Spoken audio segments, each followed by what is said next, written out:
দর্শক, উলু বনে মুক্ত ছড়ানো কথাটি আমরা প্রায়ই বলি, কিন্তু খোদ আরবদের মাটিতে দাঁড়িয়ে আরবদের ভাষাতেই কোনো বাঙালি যদি নিজের জ্ঞান পিপাসা মেটান, সেটাকে আপনারা কি বলবেন?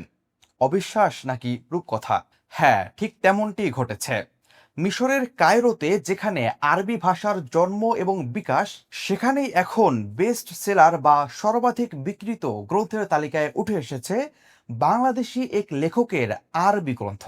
হ্যাঁ দর্শক, আমাদের বাইতুল মোকাররমের খতিব মাওলানা আব্দুল মালেকের হাত ধরে নীল নদের তীরে উঠল লাল সবুজের বুদ্ধিভিত্তিক বিজয় নিশান। এই গর্বের উপাখ্যান নিয়েই আমাদের আজকের আয়োজনে আমাদের সাথে আছেন এমবিএ টাইমসের রিপোর্টার আবু সাইদ আল হানাফি। জি হানাফি ভাই, আমরা আসলে মধ্যপ্রাচ্য থেকে রেমিট্যান্সের খবর শুনে অভ্যস্ত। সেখানে এই যে মেধা রফতানির খবর, তাও আবার কায়রোর মতো জায়গায়, এই বিষয়টিকে আপনি কিভাবে দেখছেন?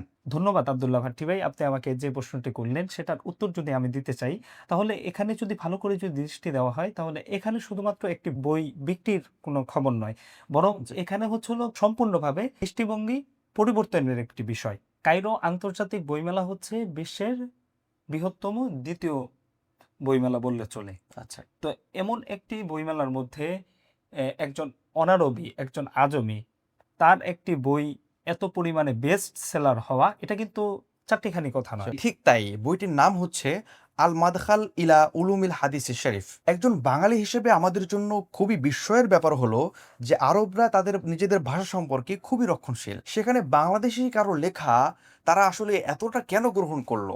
বইটিতে আসলে কি আছে, আপনি কি জানেন? এক সুন্দর প্রশ্ন করলেন। মুফতি আব্দুল মালিক হাফিজাহুল্লাহ তিনি তার এই কিতাবটির মধ্যে, অর্থাৎ আল মাদখাল ইলা উলুমিল হাদিস শরীফ যে গ্রন্থটি রয়েছে, এটার মধ্যে তিনি এমন গবেষণালব্ধ, এমন নতুন কিছু যুক্ত করেছেন, যেটা আরব যারা রয়েছেন, অর্থাৎ মিশর কায়রোতে যারা রয়েছেন, তাদের কাছেও এখানে অনেক নতুন এবং সমৃদ্ধ বিষয় তারা দেখতে পেয়েছেন, যার কারণেই তাদের কাছে এই বইটা সমাদৃত হয়েছে এবং গ্রহণযোগ্যতা পেয়েছে।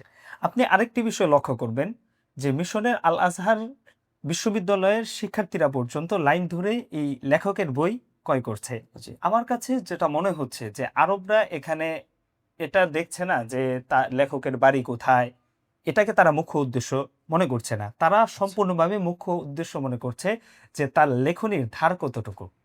আচ্ছা, তার মানে এটা আমরা বলতেই পারি যে এটি বাংলাদেশের সফট পাওয়ার বা বুদ্ধিভিত্তিক ক্ষমতার এক বিশাল প্রদর্শনী। একদম তাই।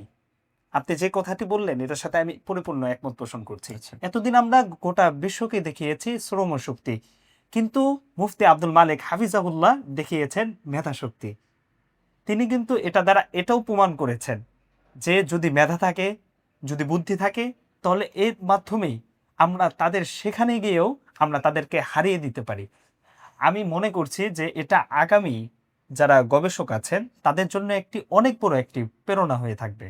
সত্যিই তাই হানাফি ভাই, আসলে বাঙালির এই অর্জন আমাদের মাথাকে উঁচু করে দিয়েছে। আপনাকে অনেক অনেক ধন্যবাদ এত সুন্দর বিশ্লেষণ করার জন্য। জি, আপনাকে ধন্যবাদ আমাকে সময় দেওয়ার জন্য। দর্শক, মুফতি আব্দুল মালেকের এই সাফল্য প্রমাণ করে মেধা বা জ্ঞানের কোনো ভৌগোলিক সীমারেখা নেই। মিশরের পিরামিডের দেশে বাংলাদেশের এই আলোর বিচ্ছুরণ ছড়িয়ে পড়ুক গোটা বিশ্বে, এটি আমাদের প্রত্যাশা। এতক্ষণ এমবিএ টাইমসের সাথে থাকার জন্য সকলকে ধন্যবাদ জানাচ্ছি। চোখ রাখুন আমাদের পরবর্তী আয়োজনে।